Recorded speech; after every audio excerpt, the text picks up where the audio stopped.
Somos ensináveis. Somos ensináveis. O texto de 2 Timóteo capítulo 4, os versículos 3 a 8, diz assim: porque virá um tempo em que não suportarão a sã doutrina, mas tendo comichão nos ouvidos, amontoarão para si doutores, conforme as suas próprias concupiscências, e desviarão os ouvidos da verdade, voltando às fábulas. Mas tu, se sóbrio em tudo, sofre as aflições, faz a obra de um evangelista, cumpre o teu ministério, porque eu já estou sendo oferecido por aspersão de sacrifício, e o tempo da minha partida está próximo. Combati o bom combate, acabei a carreira, guardei a fé. Desde agora a coroa da justiça está guardada, a qual o Senhor, o justo juiz, me dará naquele dia, e não somente a mim, mas também a todos os que amarem a sua vinda.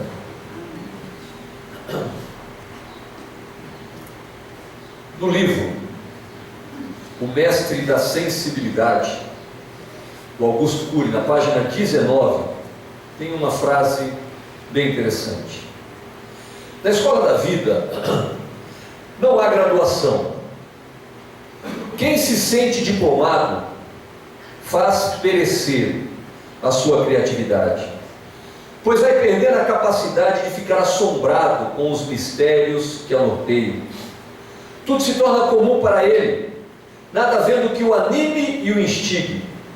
Na escola da vida, o melhor aluno não é aquele que tem consciência de quanto sabe, mas de quanto não sabe. Não é aquele que proclama a sua perfeição, mas o que reconhece as suas limitações. Não é aquele que proclama a sua força, mas o que educa a sua sensibilidade. Diante da sinuosidade da vida, como podemos avaliar a sabedoria e a inteligência de alguém quando o sucesso lhe bate à porta ou quando enfrentará o caos? Pois bem, eu volto a perguntar: somos ensináveis? Será que o que temos ouvido todos os domingos, no culto, todas as semanas, nos grupos, ou mesmo dentro de casa dos nossos pais, ou nos relacionamentos que temos, será que temos apenas ouvido, ou será que temos aprendido? Será que temos sido ensinados, ou será que apenas estamos cumprindo um ritual?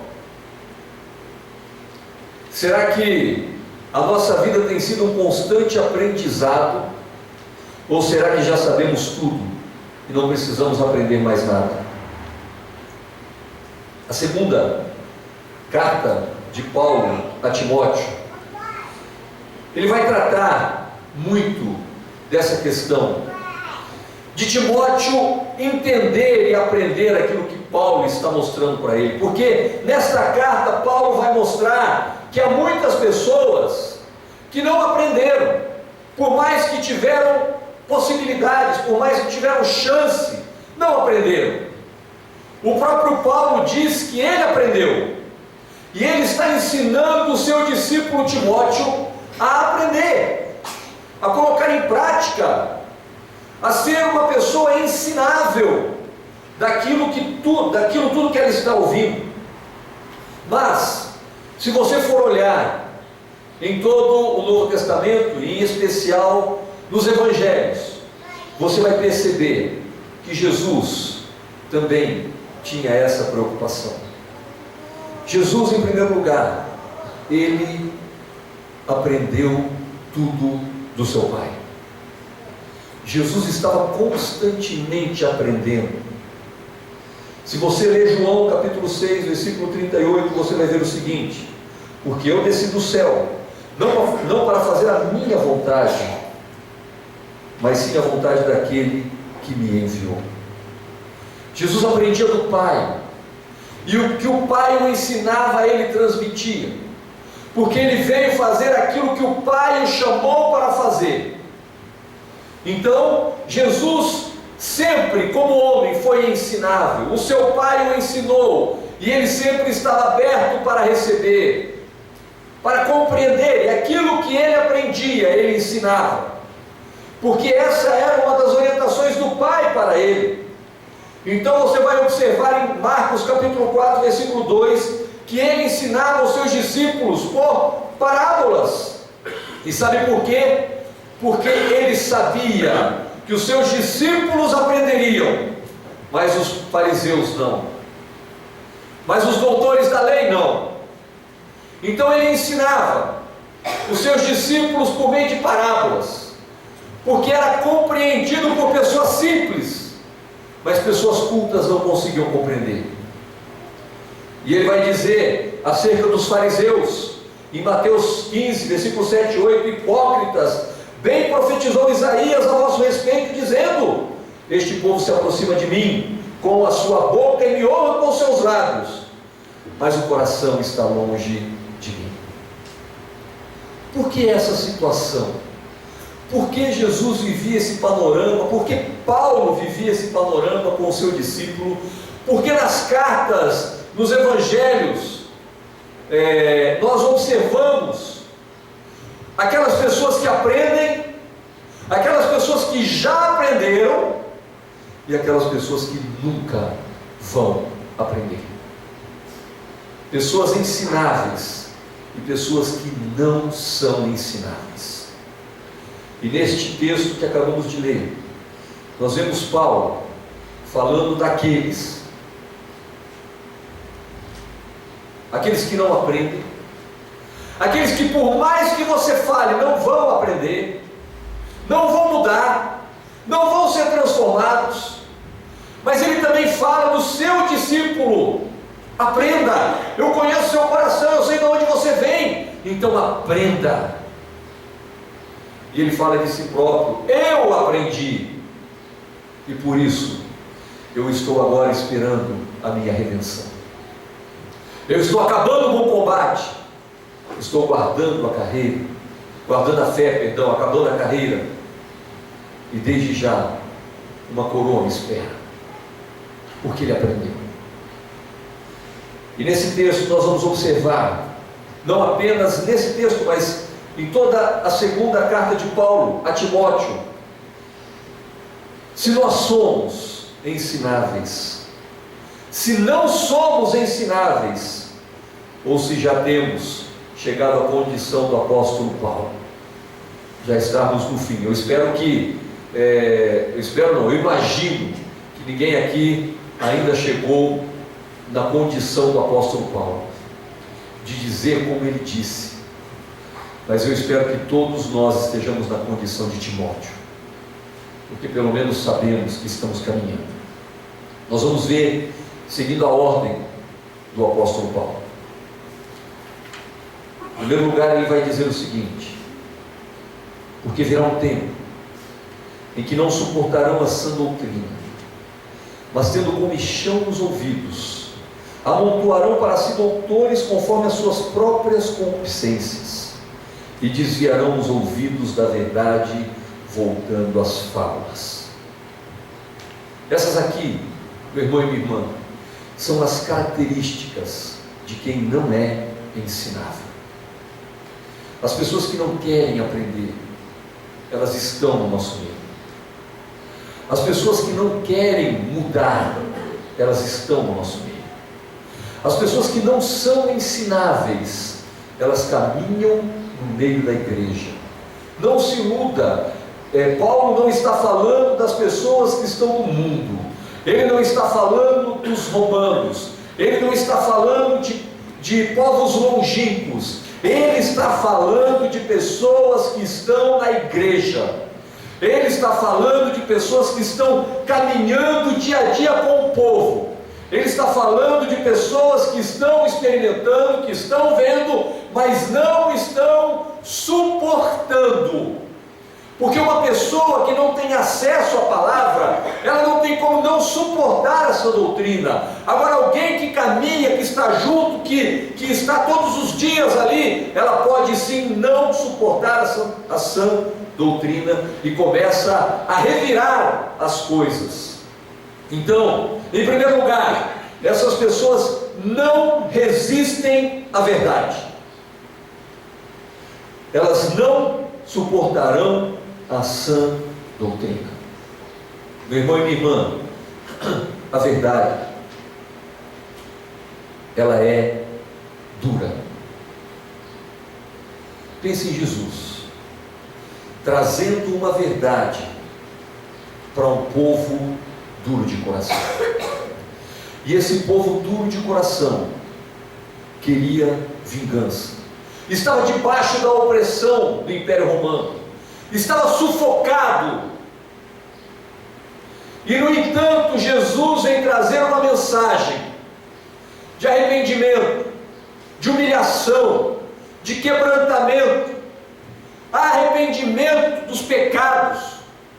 Jesus não vem trazer o que os judeus esperam que ele traga. Ele não vem redimir o povo do Império Romano. Ele vem redimir o povo do pecado. E por essa razão, aqueles homens não aceitam a verdade de Jesus. Hoje, muitas vezes, estamos incomodados com a verdade. Nós nos incomodamos com a verdade, porque a verdade mostra o quanto nós somos falhos. Nós nos incomodamos com a verdade, porque a verdade revela o nosso verdadeiro caráter. Nós nos incomodamos com a verdade, porque a verdade expõe a mentira, a falsidade, o egoísmo, expõe o egocentrismo do ser humano. Meu irmão, não se iluda, a verdade sempre vai incomodar. A verdade sempre vai ser uma pedra no sapato daqueles que não querem andar segundo a palavra de Deus. Não suportam a sã doutrina, mas se esquecem de lembrar que a verdade liberta. Conhecereis a verdade vos libertará. João capítulo 8, versículo 32. Nós precisamos entender que por mais que a verdade seja doída, ela tem um poder libertador, ela tem um poder regenerador, ela tem um poder transformador. Por essa razão, meu irmão e minha irmã, nós precisamos caminhar segundo a verdade. Mas, como eu disse para vocês, Paulo está tendo esse problema. Paulo está tendo essa dificuldade, e ele vai orientar o seu discípulo Timóteo, porque ele está tendo problemas. E um pouco antes, no capítulo 2, versículos 16 e 18, nós vamos observar qual o tipo de problema que ele está enfrentando.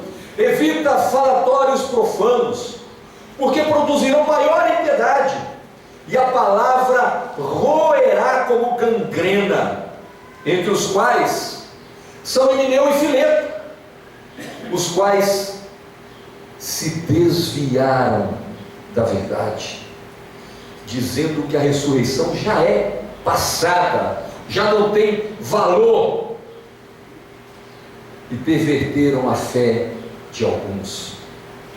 Meu irmão, quem resiste à verdade não apenas destrói a sua vida, como destrói a vida de muitos outros. Quem resiste à verdade, nós falamos o que não devemos falar. Quando resistimos à verdade, a nossa palavra muitas vezes é como gangrena, ela apodrece, ela contamina, ela destrói. Quando não falamos a verdade, nós nos desviamos daquilo que é puro, daquilo que é santo, daquilo que é justo. Quando não falamos a verdade, nós contaminamos os nossos irmãos. Quando não somos ensináveis, nós resistimos à verdade. Como é duro ouvirmos a verdade acerca de nós mesmos, mas se você é ensinável, você aceita. por mais que seja difícil admitir algumas coisas, o melhor caminho é o caminho da humilhação. Eu reconheço que eu sou falho, eu reconheço que a verdade tem mostrado a quantidade de falhas do meu caráter, do meu comportamento, os meus pecados têm sido expostos, mas eu quero mudança. É que muitas pessoas não se dispõem a isso. Muitas pessoas ficam resistindo, e essa resistência acaba por arruinar suas vidas. Mas qual o nosso problema com a verdade? Pense num casamento.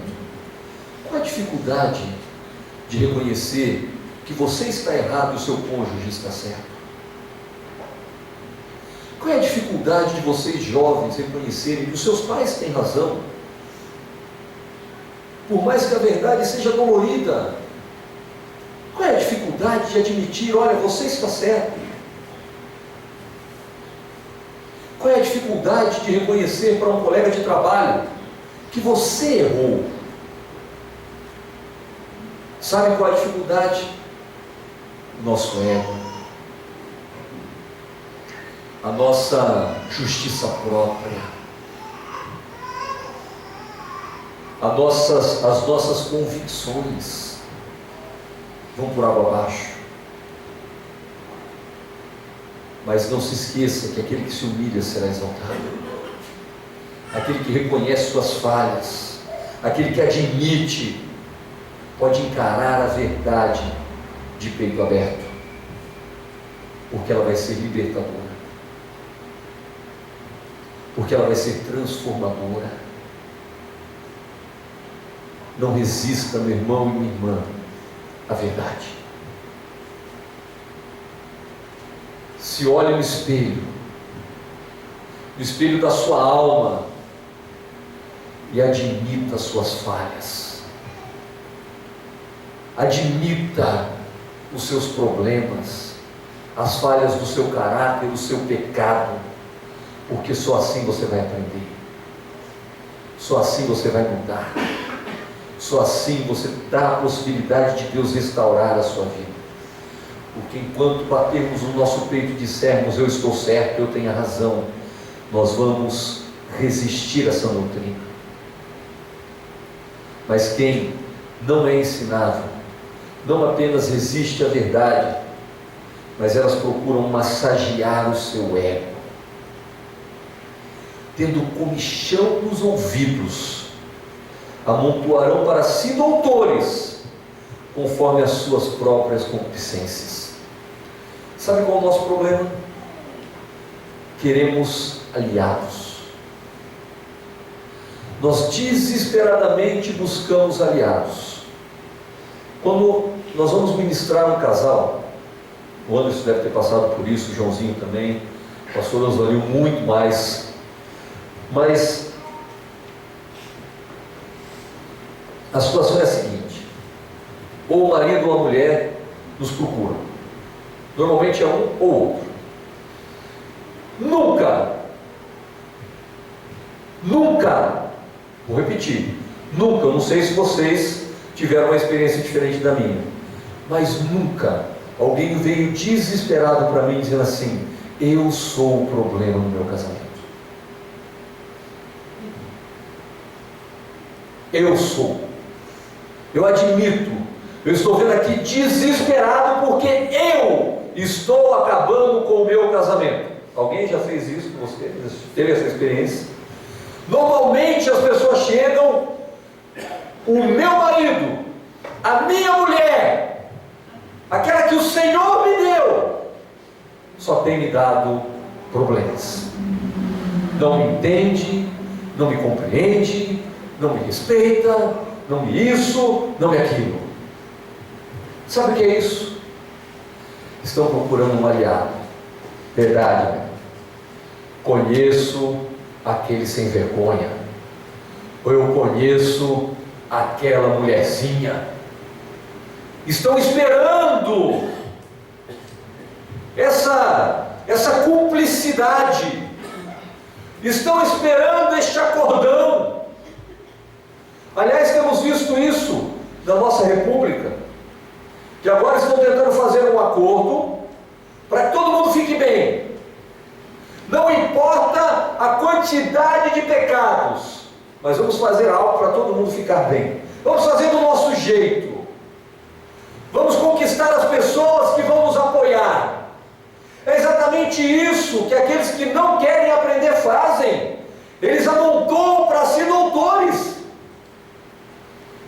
conforme as suas próprias concupiscências. Eu tenho os meus pecados, mas eu não suporto a verdade. Então o que eu faço?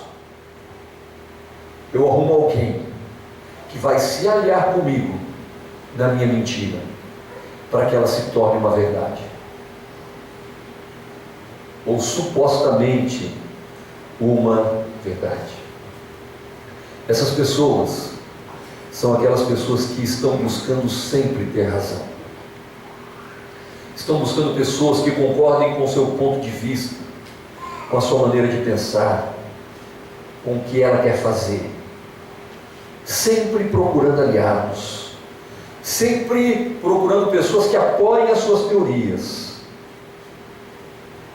Mas no capítulo anterior, 2 Timóteo capítulo 3, versículos 6 e 7, Paulo diz assim: porque deste número são os que se introduzem pelas casas, está falando dos últimos dias, e levam cativas mulheres nécias, carregadas de pecado, levadas de várias concupiscências. E preste atenção no final do texto, que aprendem sempre, sem nunca chegar ao conhecimento da verdade. Se você é ensinável, você não fica procurando alguém para ser cúmplice dos seus pecados. Se você é ensinável, você não fica buscando que alguém venha massagear o seu ego. Essas mulheres a que Paulo se refere estão procurando doutores conforme a sua própria concupiscência. Estão procurando pessoas que preguem o que elas querem ouvir. Essas pessoas querem respaldo para os seus pecados, para as suas mágoas, para os seus ressentimentos, para as suas frustrações. Elas querem encontrar justiça no homem. Elas querem se sentir bem, sem serem condenadas pela palavra do arrependimento.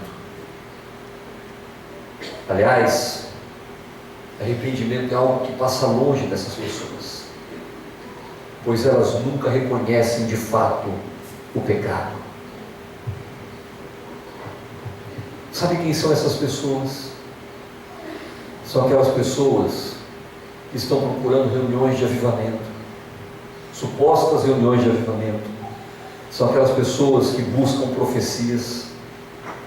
São aquelas pessoas que ouvem todos os programas evangélicos que passam na televisão, mas nunca mudam. Nunca mudam. Você deve conhecer alguém, provavelmente que nem mora em Londrina, porque aqui é difícil isso acontecer. Mas você deve conhecer alguém que sempre tem razão e que não muda nunca. Entra ano e sai ano, e a pessoa está firme, convicta, igualzinho. Se passam 10 anos e a pessoa está daquele jeitinho que você encontrou 10 anos atrás. Não há comprometimento, não há arrependimento, não há transformação, não há mudança no caráter. Ouvem, e quando se incomodam com o que estão ouvindo, vão procurar pregações de autoajuda. Vão procurar aqueles pregadores que dizem assim: você é uma bênção, você é uma dádiva de Deus, você é a menina dos olhos do Senhor. E aí você, carregado, apinhado de pecado, está se sentindo bem. O pastor Anderson teve essa experiência no congresso, achei interessante, que o pastor estava falando exatamente uma missionária, né? Que falou com você, aquela moça que estava do seu lado lá. O pastor falando sobre o perigo das pregações de autoajuda, porque massageiam o ego e não trazem arrependimento e quebrantamento. Aí a missionária virou para o Anderson, olha para quem que ela foi virar, né? Para o Anderson. Virou para o Anderson e falou assim: mas aí o que eu vou pregar? Você acredita nisso? Que os líderes estão condicionados a não tratar o caráter, a não tratar o pecado, porque tratar pecado, meu irmão, minha irmã, não tem nada que dá mais trabalho do que tratar pecado. Quando tudo está bem é uma maravilha, mas o pecado, ele é terrível. Mas as pessoas não gostam de tratar e outras não gostam de ter os seus pecados tratados.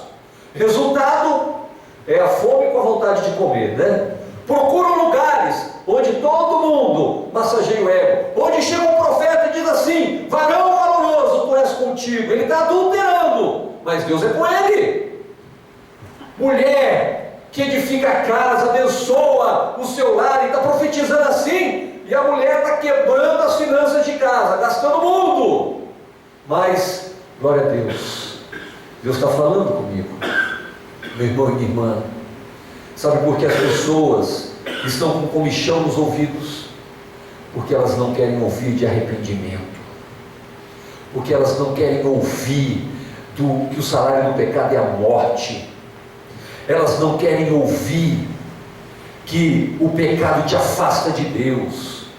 Ela não quer ouvir que as nossas iniquidades fazem separação entre nós e o nosso Deus, para que não nos ouça. Eles não querem ouvir que não podem ter acesso a Deus se andarem em iniquidade. Eles não querem ouvir que eles só serão perdoados se perdoarem. É a oração do Pai Nosso. Eles não querem ouvir que sem arrependimento não há remissão de pecados, porque é um discurso que incomoda, é um discurso que revela o caráter podre do ser humano.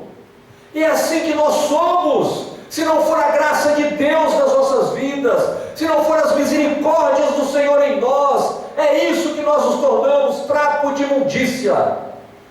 Nós precisamos entender, meu irmão e minha irmã, que nós precisamos nos humilhar, nos quebrantar e reconhecer: Deus, eu não quero ter comichão nos meus ouvidos e procurar respaldo para os meus pecados. Pelo contrário, eu quero que o meu pecado seja exposto e eu me arrependa e me quebrante. Assim eu me tornarei uma pessoa ensinável. Olha só, Paulo fala acerca dessas coisas, quando essas pessoas resolvem criar a sua própria teologia e desviarão os ouvidos da verdade, voltando às fábulas. Bom, já que eu não quero a verdade assim nua e crua, quero uma verdade mais ou menos meia verdade, uma verdade que pegue lá aqueles textos triunfantes da Bíblia. Essa verdade eu quero. Então eu separo essa verdade, mas eu não quero a verdade toda. Eu também preciso de elogios. Eu preciso que o meu ego seja massageado. Afinal de contas, eu sou ser humano, eu sou carente, minhas emoções são meio abaladas assim. Então eu preciso que alguém fale para mim coisas boas. Eu estou cansado de ouvir coisas ruins, estou cansado de ouvir de pecado, de arrependimento, de perdão. Eu estou cansado de ouvir que eu tenho que ficar perdoando. Essas coisas me incomodam. Mágoa, amargura, é uma maguinha só. Então, aí, sabe qual é o problema? Você não vai se encaixar no cristianismo bíblico. Não vai dar. Você vai se esforçar, mas não vai conseguir. O cristianismo bíblico não serve para você. Serve as porções extraídas da Bíblia e que se tornam uma meia-verdade na sua vida, ou melhor dizendo, uma grande mentira. Porque é isso o que as religiões do mundo fazem. Elas extraem porções que lhe interessam. E aí essas pessoas fazem o quê? Criam a sua própria teologia. Desviam os ouvidos da verdade e voltam o quê? Às fábulas. As fábulas. Esse cristianismo da cruz, da renúncia, do arrependimento, o cristianismo bíblico que fala do perdão, levar o fardo um do outro, da comunhão. Ah, não dá, é muito para mim. É muita regra. Eu não posso nem olhar para uma mulher que já é pecado, é como se eu estivesse adulterando. Ah, é demais, né? Então o que eu faço? Eu crio a minha. Eu crio a minha teologia. Aliás, é algo que a gente não vê hoje em dia, né? Existem tantas teologias para massagear o ego, que todos podem ficar tranquilos. Você encontra o seu lugar. Se você não é ensinável, você pode ficar tranquilo. Você vai encontrar o seu lugar. Você vai encontrar quem vai te ajudar, quem vai te apoiar. Ainda mais se o seu dízimo for gordo, ainda mais se você der uma boa oferta, você vai encontrar. Fácil, fácil. Quem vai falar tudo o que você quer ouvir. Por quê? Porque a verdade constrange. E aí sabe o que é melhor? Eu vou voltar às fábulas. Vamos criar uma teologia aqui. Uma teologia paralela. Uma teologia que fala da Bíblia. Mas assim, arrependimento, pecado, regeneração, cruz. Ai, fala da cruz. Ainda mais de tomar a minha cruz. Falar da cruz de Cristo, ainda tudo bem, mas eu tomar a minha cruz, não. Prefiro um evangelho mais light. Prefiro uma teologia como a que Paulo se refere no capítulo 3, versículos 5, 8 e 9. Tem aparência de piedade. Eu prefiro uma teologia que tenha uma boa aparência. Só que esquecem do restante do texto, mas negam a eficácia dela. Essas pessoas, segundo o apóstolo Paulo, são como Janes e Jambres, que resistiram a Moisés. Eles resistem à verdade, são corruptos de entendimento e reprovados na fé. E Paulo faz um alerta grave a eles: não irão avante, pois será manifesta a sua loucura. É isso que será manifesto. A seu tempo, a loucura destes homens, destes líderes, dessas pessoas que pregam fábulas, teologia que não existe, inventada. Eles vão pagar o preço, porque estão desviando os cristãos, estão pervertendo o coração das pessoas. Um evangelho mais light não é um evangelho que salva. Pelo contrário, é um evangelho que Jesus abomina. É isso o que alguns pensaram. Olha só, Paulo lamentando a Timóteo pela vida de Demas, capítulo 4, versículo 10, por esta razão Demas desamparou Paulo, amando o presente século.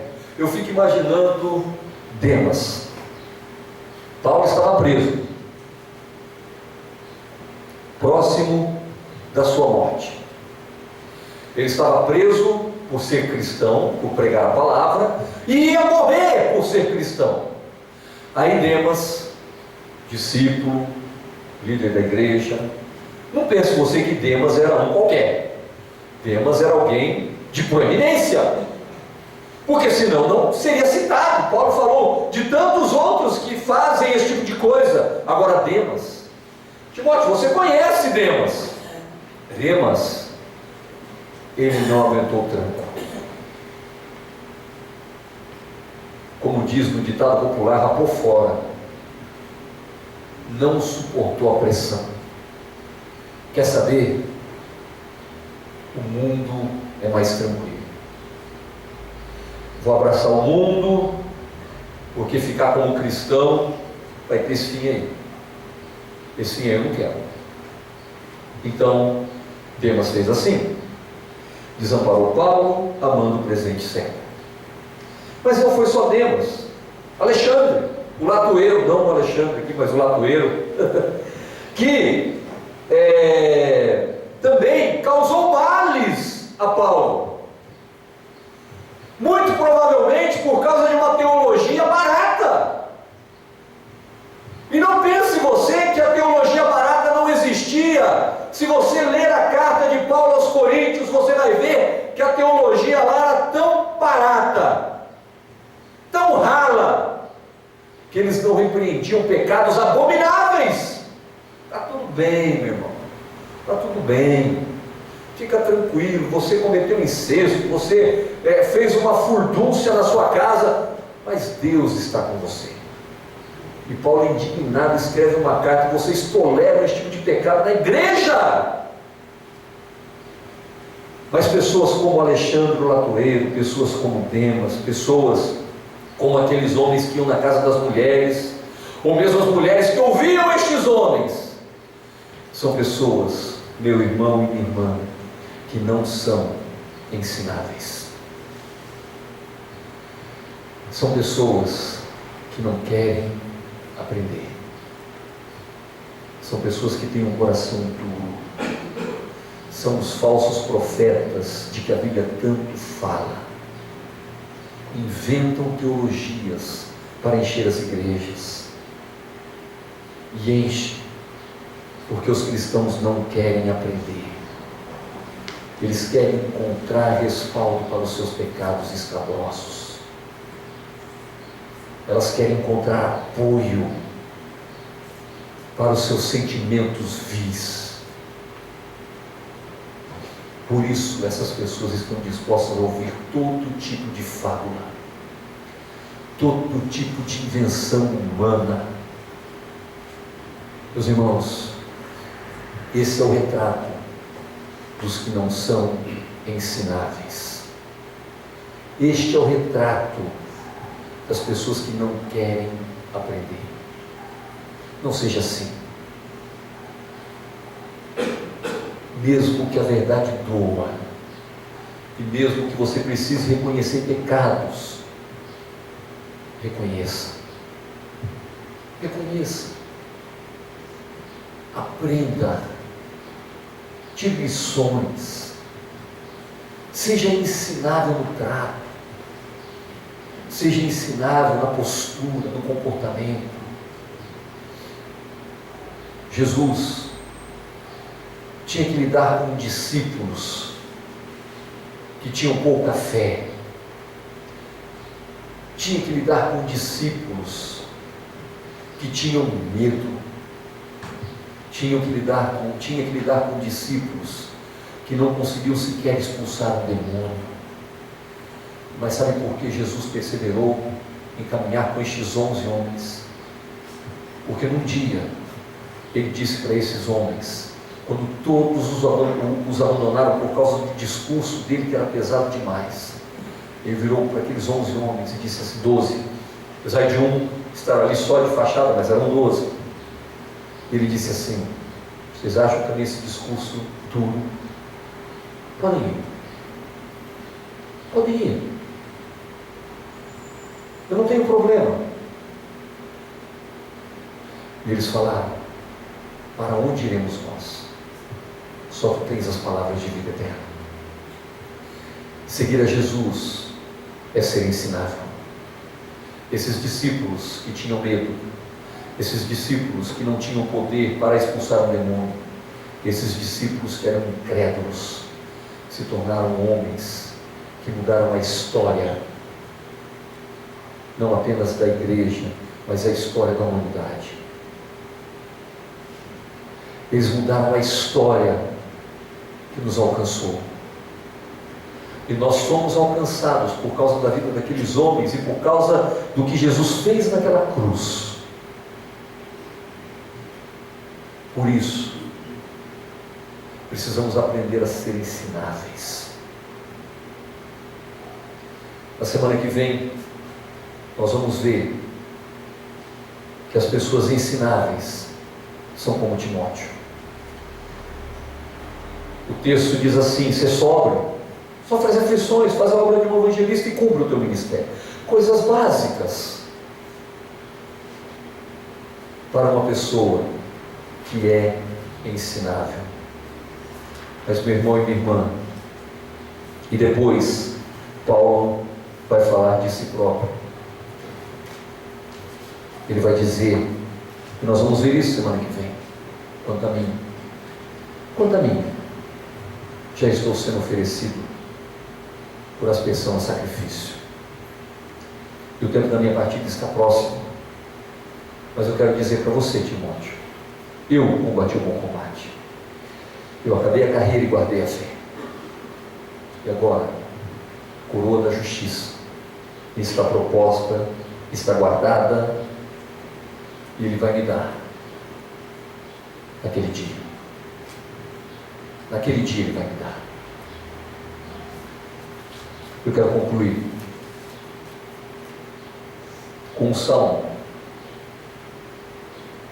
Salmo 32, versículo 9.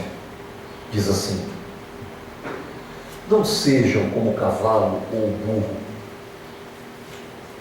que não tem entendimento, mas precisam ser controlados com freios e rédeas, caso contrário, não obedecem. Não seja assim. Não seja como o cavalo, não seja como o burro, que precisa de cabresto, que precisa de freio e rédea. Nós podemos obedecer de uma maneira mais voluntária. Nós podemos nos tornar ensináveis de uma maneira mais, com uma postura mais séria. Temos que nos entregar à vontade de Deus. Meu irmão e minha irmã, na escola da vida, o melhor aluno não é aquele que tem consciência de quanto sabe, mas de quanto não sabe. Você não aprendeu tudo. Aliás, você não sabe quase nada. Eu não sei quase nada. Eu tenho que mudar muito na minha vida. Eu tenho que aprender muito com vocês. Vocês têm que aprender muito comigo. Nós temos que aprender muito uns com os outros. Estamos ainda engatinhando na nossa carreira cristã. Alguns talvez já estão dando alguns passos, mas há um caminho longo a ser percorrido. Agora, se não formos ensináveis, não vamos ao lugar. Aprenda, meu irmão. Seja ensinável. E você pode ter certeza que, por mais duro que seja esse discurso, você vai ver a transformação na sua vida. Vamos nos colocar em pé.